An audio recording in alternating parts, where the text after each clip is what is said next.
Good morning, students. This is your English class.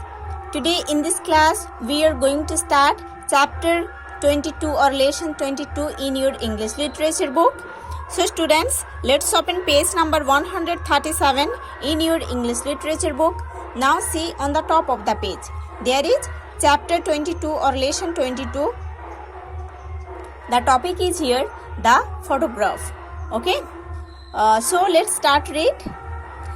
The boy in the picture is looking at a photograph. इस picture में एक boy एक photograph की तरफ देख रहा है. Whose photograph is it? ये किनका फोटोग्राफ है? Guess. You have to guess, students. ये बॉय इस पिक्चर में जिस फोटोग्राफ को देख रहा है वो फोटोग्राफ किनका फोटोग्राफ है? आपको गेस करना है. ठीक है. I was 10 years old. मैं 10 साल का था.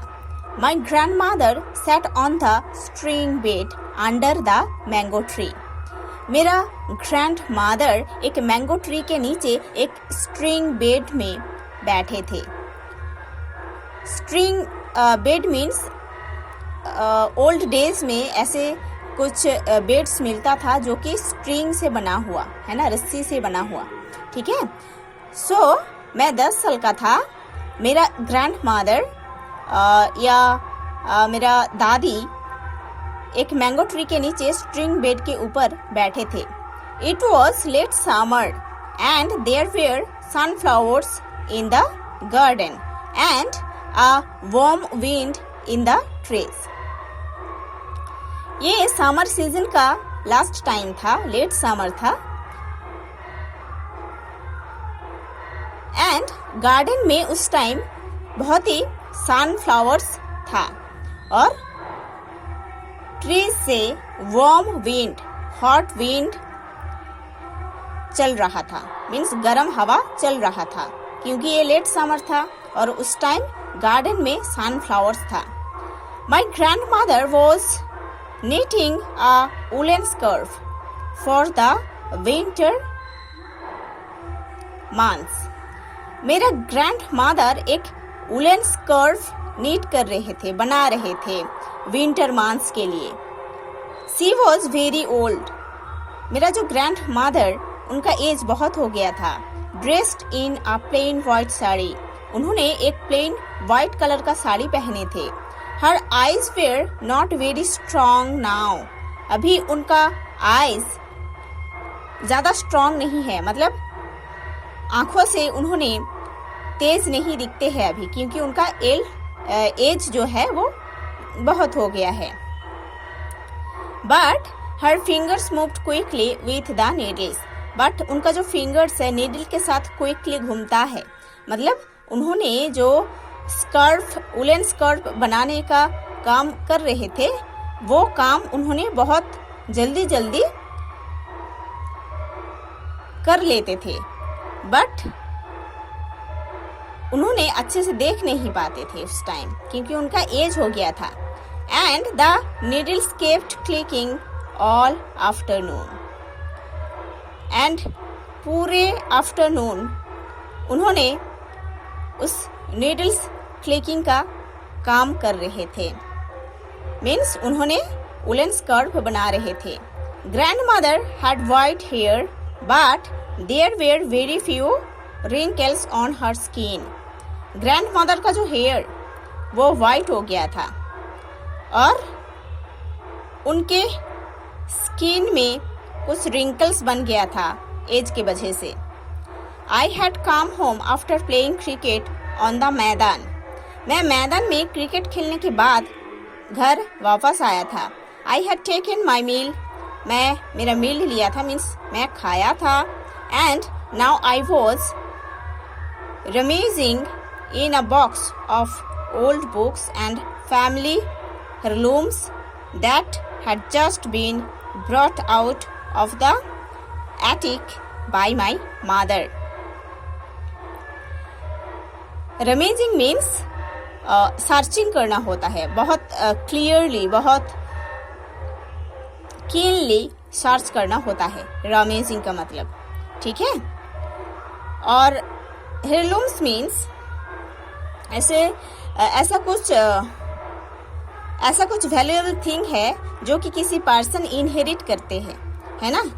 मतलब अपने पापा से और पापा उनके पापा से जो जनरेशन आफ्टर जनरेशन पाते हैं, इनहेरिट करते हैं, ठीक है।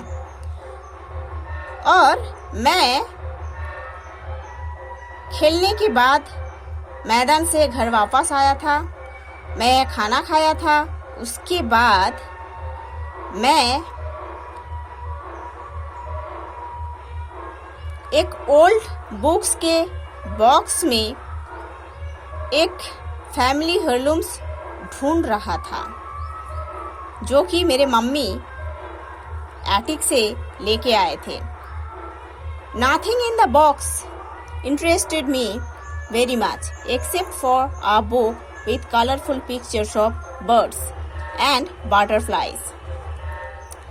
उस बुक में, उस बॉक्स में ऐसा कुछ नहीं था जिसमें मेरा इंटरेस्ट था, बट एक बुक था, एक ऐसा बुक था जिसमें कलरफुल पिक्चर्स था बर्ड्स का एंड बटरफ्लाइज का। वो बुक मेरे को बहुत अच्छा लगा था। I was going through the book looking at the pictures when I found a small photograph between the pages. मैं उस बुक को पढ़ रहा था और पिक्चर्स को देख रहा था। बुक में जो पिक्चर्स दिया गया था उसको देख रहा था, बुक को पढ़ रहा था। तब मैं देखा था कि एक स्मॉल फोटोग्राफ दोनों पेजेस के बीच में रखा हुआ है। It was a faded picture, a little yellow and foggy. ये जो पिक्चर था ये थोड़ा सा फेडेड पिक्चर था, मतलब बहुत दिन पुराना एक पिक्चर था जिसका क्लियरिटी खराब हो गया था, ठीक है। वो थोड़ा येलो कलर का हो गया था, थोड़ा फॉगी हो गया था, ब्लर हो गया था। वो पिक्चर बहुत दिन पहले का पिक्चर है। It was a picture of a girl standing against a wall. ये पिक्चर एक गर्ल का पिक्चर था जो कि वॉल के अगेंस्ट में खड़ी थी। And behind the wall there was nothing, और वॉल के पीछे कुछ नहीं था बट स्काई था।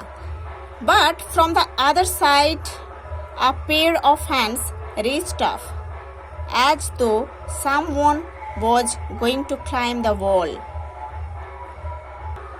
But दूसरे साइड से एक पेयर ऑफ हैंड्स दिख रहा था जो कि उस वॉल के ऊपर चढ़ना चाहता था। There were flowers growing near the girl.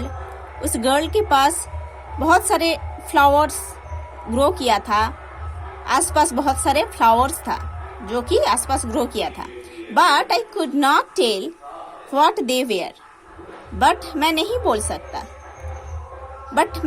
सकता था वो कौन सी फ्लावर था।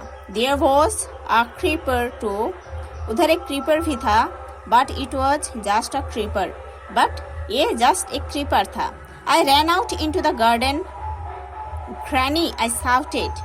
मैं गार्डन के अंदर दौड़ के चला गया था और चिल्ला के बोला था, granny look at this picture, इस पिक्चर को देखिए। I found it in the box of old things. मैं इस पिक्चर को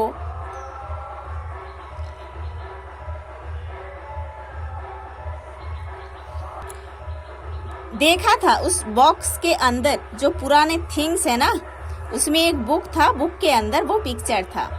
Whose picture is it? A picture किनका पिक्चर है? I jumped on the bed beside my grandmother and she walloped me on the bottom and said.